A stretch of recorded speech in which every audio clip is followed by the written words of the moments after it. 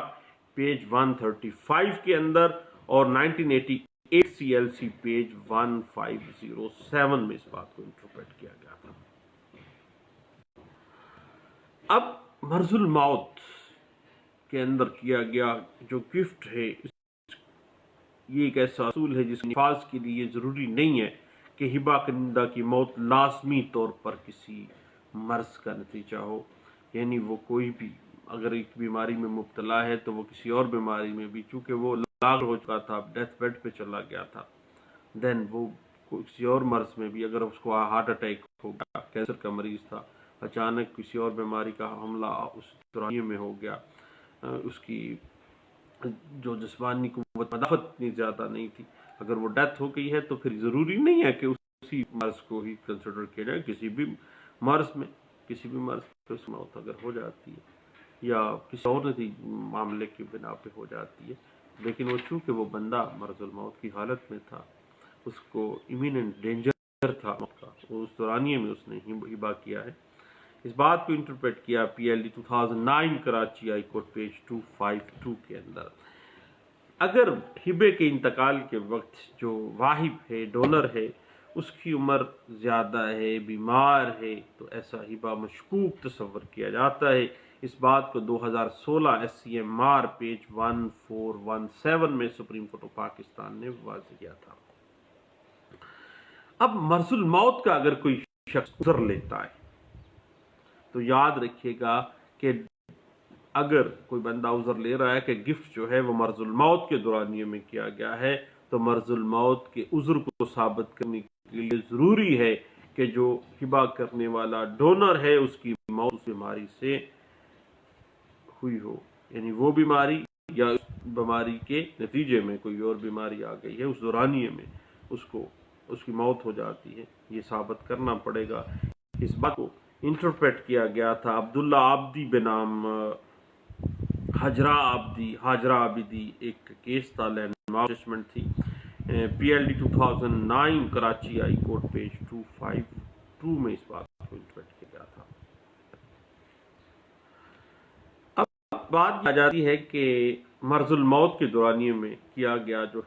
ہبہ ہے، اس میں جو ہبہ کرنے والا ہے اس کی بیماری مرض الموت جو ہے لازمی طور پر ایسی نوعیت کی ہونی چاہیے بصورت دیگر کے دماغ میں یہ یقین پیدا کرتی ہو کہ اس شخص کی موت اسی بیماری سے ہوگی، اس کے ذہن میں یہ خطرہ بیٹھ جائے، اس دورانیے میں وہ اتنا لاغر جسمانی طور پر ذہنی طور پر وہ تندرست نہیں ہوگا، دین اس کو مرض الموت کا عذر جو ہے وہ لیا جا سکتا ہے، ادروائز نہیں لیا جا سکتا۔ اس بات کو 2006 SCMR پیج 940 میں رحمت علی مرحوم تھرو اٹس لیگل ریپرزینٹیٹیوز اپنے وارثان کے ذریعے بنام مسمات کرم بی بی، ایک مشہور کیس ہے جو سپریم کورٹ آف پاکستان میں 2006 SCMR پیج 940 میں اس بات کو ڈسکس کیا گیا تھا۔ اس کے بعد کسی بھی واہب کے، ڈونر کے، جو ہبہ کرنے والا ہے، اس کے مرض الموت میں مبتلا ہونے سے حوالے سے کن چیزوں کو دیکھا جائے، جسمانی طور پر وہ کتنا لاغر تھا، ذہنی طور پر، جسمانی طور پر کیا وہ قابل تھا کہ وہ باقاعدہ اپنا بیان ریکارڈ کروا سکتا تھا، وہ بات کر سکتا تھا، یا وہ امییننٹ ڈینجر تھا ڈیتھ کا، بس وہ کسی نے اس کو ورگلا لیا اپنے ہاتھوں میں ڈال کے اسے۔ جب بندہ مریض ہوتا ہے ذہنی طور پر یا جسمانی طور پر تو وہ بیچارہ دوسروں کی ڈسکریشن پہ ہوتا ہے، تو کیا کوئی ایسا معاملہ تو نہیں ہے۔ ان تمام عناصر کو تفصیل سے زیر غور لایا گیا تھا۔ ایک لینڈ مارک ججمنٹ مسمات سردارہ بیگم بنام رسولہ بی بی، ایک لاہور ہائی کورٹ کا لینڈ مارک ججمنٹ ہے جو رپورٹ ہوئی تھی 2003 CLC پیج 1529 کے اندر اس کی۔ حوالے سے اس بات کو ڈسکس کیا گیا تھا۔ یہ چند باتیں تھیں کہ مرض الموت میں کیا گیا جو گفٹ ہے وہ کس طرح سے مشکوک اور کمزور ہوگا، اور اس کی اگر پلی کوئی شخص لیتا ہے تو اس کو کون کون سی باتوں کو سامنے رکھنا ہے۔ بہت شکریہ، تھینک یو، اللہ حافظ۔